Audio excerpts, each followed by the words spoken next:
Assalamualaikum warahmatullahi wabarakatuh. Kali ini saya Garliantika dari SMA Negeri 1 Pangalengan akan mengetengahkan atau memaparkan permasalahan dalam pembelajaran bahasa Inggris di kelas 12 dalam materi ajar memahami text reading.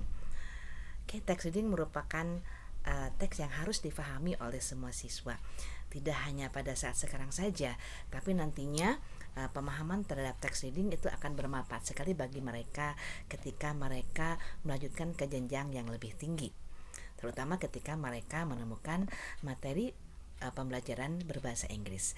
Mereka dituntut harus mampu memahami teks tersebut. Adapun permasalahan yang dihadapi pada saat pembelajaran memahami sebuah teks bacaan, terdapat beberapa siswa yang belum memahami cara mengelompokkan bagian kalimat dalam sebuah teks.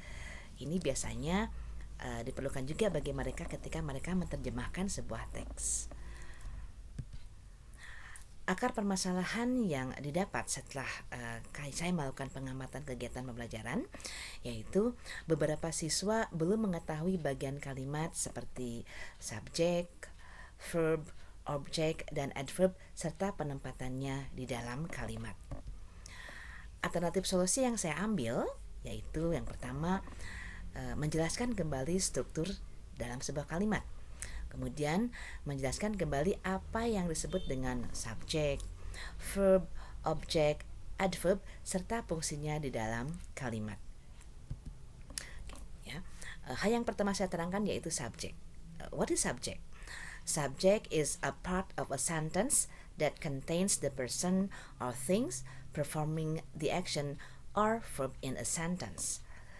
Jadi subjek merupakan bagian dalam sebuah kalimat berupa orang ataupun benda yang melakukan pekerjaan di dalam sebuah kalimat.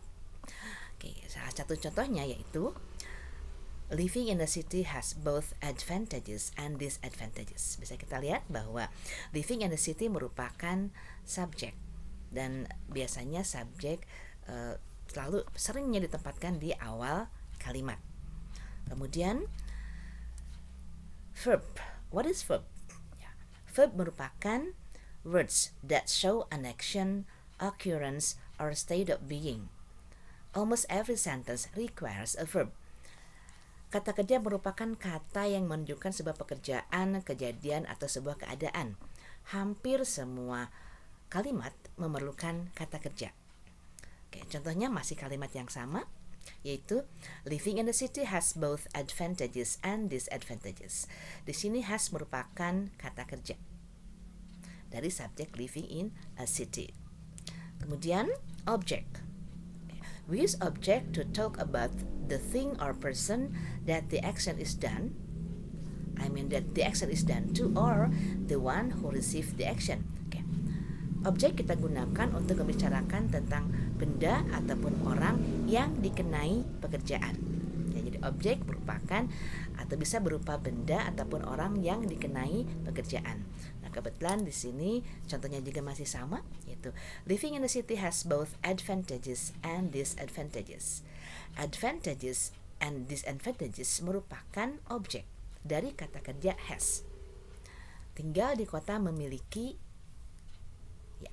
keuntungan maupun kerugian. Jadi advantages and disadvantages merupakan objek dalam kalimat tersebut. Dan bagian yang selanjutnya itu adverbs, atau yang mungkin kita sebut dengan keterangan. Keterangan atau adverb is a word or phrase that modifies or qualifies an adjective, verb, or other adverb, or a word group expressing a relation of place, time, circumstance, manner, cause, degree, result, etc.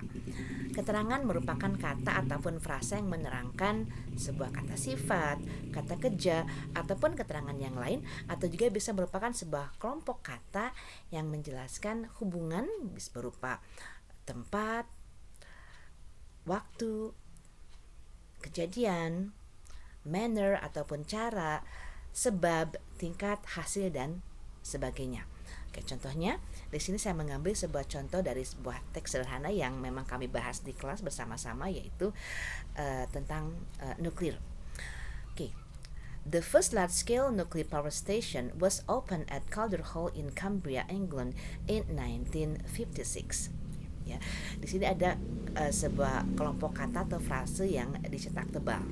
At Calder Hall in Cumbria, England merupakan keterangan tempat, sementara in 1956 merupakan keterangan waktu.